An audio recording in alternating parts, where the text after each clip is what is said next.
नमस्कार। आज की कहानी नाग पंचमी व्रत कथा। सालों पहले एक नगर में किसी सेठ के 7 बेटे रहते थे। सभी की शादी सेठ ने समय रहते करवा दी। सातों बहू मिलकर घर का काम भी किया करती थी। उन सभी में से सेठ की सबसे छोटी बहू खूब संस्कारी थी। एक दिन यूं ही काम करते करते हुए घर की बड़ी बहू ने अपनी देवरानियों से कहा कि घर को लीपने के लिए पीली मिट्टी नहीं है, जंगल जाकर मिट्टी लानी होगी। जेठानी की ऐसा कहते ही सभी उसके साथ घर लीपने के लिए मिट्टी लाने के लिए निकल गए। सभी खुरपी से मिट्टी निकाल ही रहे थे कि तभी सबसे बड़ी वाली बहू को एक नाग नजर आया। उसे मारने के लिए जैसे ही बड़ी वाली बहू ने खुरपी उठाई, वैसे ही सबसे छोटी बहू ने कहा, जेठानी जी, इसे मत मारिए, इसकी कोई गलती नहीं है, जंगल तो इसका घर है। अपनी देवरानियों की बात मानकर उसने नाग को कुछ नहीं किया। तभी उस छोटी बहू ने नाग से कहा कि आप एक जगह पर अलग से बैठ जाइए, हम तब तक मिट्टी खोदते हैं, फिर आपके पास आएंगे। इतना कहकर सभी मिट्टी निकालने लगे और कुछ देर बाद घर चले गए। सभी के दिमाग से नाग वाली बात निकल गई थी। अगले दिन छोटी बहू को अचानक से याद आया कि उसने नाग को इंतजार करने के लिए कहा था। वो तुरंत अपनी सभी जेठानियों को अपने साथ लेकर नाग के पास चली गई। वहां देखा तो वो नाग उन सभी के इंतजार में उसी जगह पर बैठा हुआ था। नाग को देखते ही छोटी बहू ने प्यार से कहा, भैया, कल हम लोग आपके पास आना भूल गए थे, उस बात के लिए आप हमें माफ कर दीजिए। जवाब में नाग बोला, तुमने मुझे भाई कहा है, इसीलिए मैं तुम्हें दंड नहीं दे रहा हूँ, नहीं तो अब तक मैं तुम्हें डस चुका होता। आज के बाद मैं तुम्हें हमेशा के लिए मेरी बहन रहोगी। अब तुम अपने भाई से कोई वरदान मांग लो, मैं तुमसे बहुत खुश हूँ। इतना सब सुनने के बाद छोटी बहू ने नाग को बोला, मेरा कोई सगा भाई नहीं है, इसीलिए मैंने आपको भाई कहा था। अब से आप मेरे भाई हो। अब हर दम मेरी रक्षा करना आपका फर्ज है, बस यही वरदान मुझे चाहिए। नाग ने हर कदम पर साथ देने का वादा किया और अपने रास्ते निकल गया। सेठ की सारी बहू भी अपने घर लौट गई। कुछ समय बाद नाग इंसान का रूप बनाकर अपनी बहन से मिलने सेठ के घर गया। उसने सेठ से कहा कि मेरी छोटी बहन को बुला दो, वो आपकी छोटी बहू है। पहले तो उनके मन में आया कि बहू का कोई भाई ही नहीं था, ये कहाँ से आ गया। फिर भी उन्होंने अपनी छोटी बहू को बाहर बुलाया। नाग ने फिर साथ में बहन को अपने घर लेकर जाने की बात की। सेठ ने इसकी भी आज्ञा दे दी। तभी नाग ने अपनी बहन से पूछा, कहीं तुम मुझे भूल तो नहीं गई हो ना? जवाब में बहन बोली, नहीं भैया, मैं आपको बिल्कुल नहीं भूली हूँ। फिर नाग ने कहा, मैं तुम्हें अपने घर लेकर जा रहा हूँ, तुम मेरी पूंछ पकड़कर चलती रहना पीछे। उसकी बहन ने वैसा ही किया। कुछ ही देर बाद वो एक बड़े से मकान में पहुंच गए। वहाँ हर तरफ सोना चांदी और अन्य कीमती सामान थे। वहाँ नाग की बहन आराम से कुछ दिनों के लिए रहने लगी। नाग की माँ भी उसे खूब प्यार करती थी। एक दिन नाग की माँ ने छोटी बहू को अपने भाई के लिए दूध लेकर जाने के लिए कहा। छोटी बहू ने दूध को गर्म कर किया और भाई को पीने के लिए दे दिया।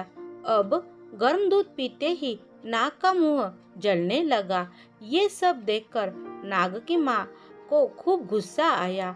नाग ने किसी तरह से अपनी माँ के गुस्से को शांत किया और बताया कि उसकी बहन को नहीं पता था कि मैं गर्म दूध नहीं पी सकता हूँ।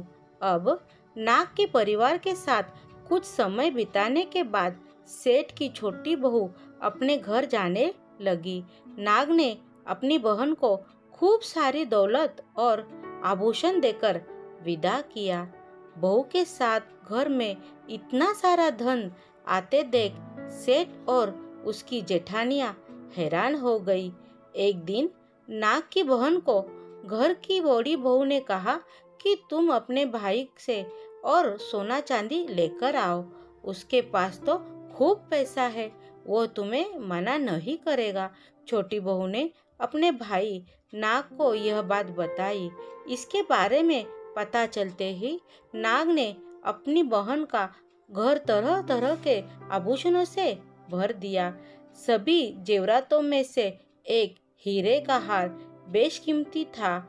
उसे देखते ही हर किसी का मन उस पर आ जाता था। होते होते उस हीरे को हार की खबर राज्य की रानी तक पहुंची। उसने छोटी बहू से हार लेकर खुद अपने पास रख लिया। दुखी होकर सेठ की छोटी बहू ने अपने भाई को इसके बारे में बताया। गुस्से में उसके नाग भाई ने रानी के गले के हीरे का हार को नाग बना दिया। इससे डरकर रानी ने एकदम हार को अपने गले से उतारकर और सेठ की छोटी बहू को महल बुलवाया। उसके महल पहुंचते ही रानी ने छोटी बहू को बताया कि कैसे हार उसके गले में नाग बन गया था और उससे इसकी वजह पूछने लगी। तब सेठ की छोटी बहू ने बताया कि नाग भाई ने यह हार सिर्फ मुझे पहनने के लिए दिया है। इसे कोई दूसरा इंसान गले में डालेगा तो यह तुरंत सांप बन जाएगा। इस बात को सही साबित करने के लिए रानी ने सेठ की छोटी बहू को सांप बन चुके हार को पहनने के लिए कहा। छोटी बहू ने जैसे ही नाग बने हार को गले में डाला तो वो दोबारा हीरे का हार में बदल गया। महारानी ने ये सब होते हुए खुद अपनी आंखों से देखा और हैरान रह गई। अब उसे सेठ की छोटी बहू की बात पर यकीन हो गया। उसने हार छोटी बहू को अपने साथ लेकर जाने के लिए कहा। इतना सब होने के बाद रानी ने सेठ की छोटी बहू को कुछ सोने की मुद्राएं देकर महल से विदा कर दिया।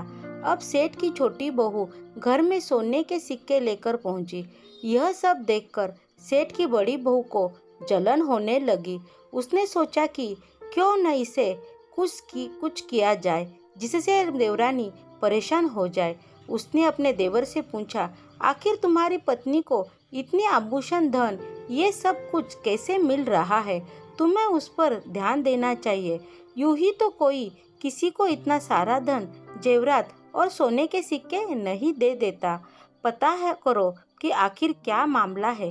भाभी से अपनी पत्नी के बारे में इतना सब सुनने के बाद उसके मन में अपनी पत्नी के लिए शक पैदा हो गया। उसकी हर बात को वो शक भरी निगाहों से देखने लगा। एक दिन इस बारे में उसने अपने पत्नी से बात की। खुद के लिए अपने पति से ऐसा सब सुनने के बाद वो दुखी हो गई। उसने सीधे अपने नाग भाई से मुलाकात की और उसने पति द्वारा कही गई सारी बातों के बारे में बता दिया। अपनी दुखी बहन को देखकर नाग को भी गुस्सा आया। सीधे वो अपनी बहन के पति से मिला और बोला कि अपनी बहन को जेवरात और दूसरे तोहफे मैंने दिए हैं। तुम्हें उस पर किसी भी तरह का शक करने की ज़रूरत नहीं है। वो बहुत ही अच्छी है और अगर आगे से कभी भी तुमने उसे कुछ गलत कहा या उस पर शक किया तो मैं तुम्हें जिंदा खा जाऊंगा। नाग से ये सब सुनने के बाद सेठ के बेटे ने उससे माफ़ी मांगी और कहा कि आज के बाद से मैं ऐसी बातें बिल्कुल भी नहीं करूँगा। आप मेरे ऊपर गुस्सा मत कीजिए। मैं आपकी बहन को किसी तरह का दुख नहीं होने दूंगा। इतना कहकर वो सीधे घर गया और अपनी पत्नी से भी माफ़ी मांगी। उसके बाद दोनों खुशी खुशी साथ में रहने लगे। इसी तरह सेठ की छोटी बहू हर तरह की मुसीबत में अपने भाई को याद करती और वो उसकी परेशानी को दूर कर देता। इसी तरह नागपंचमी का त्यौहार शुरू हुआ और सभी महिलाएं नाग को अपना भाई मानकर पूछते हुए उन्हें दूध पिलाने लगी। नागपंचमी कथा से दो सीख मिलती है। पहली यह कि किसी दूसरे के भड़काने पर और उनकी बातों से प्रभावित होकर अपने लोगों पर शक नहीं करना चाहिए। दूसरी सीख यह है कि अच्छा करने और सोचने वालों को उसका सकारात्मक फल ज़रूर मिलता है। Thank you. अगर आपको ये कहानी पसंद आई तो मेरे चैनल को सब्सक्राइब कीजिए, कहानी को लाइक कीजिए। मिलते हैं नेक्स्ट कहानी में।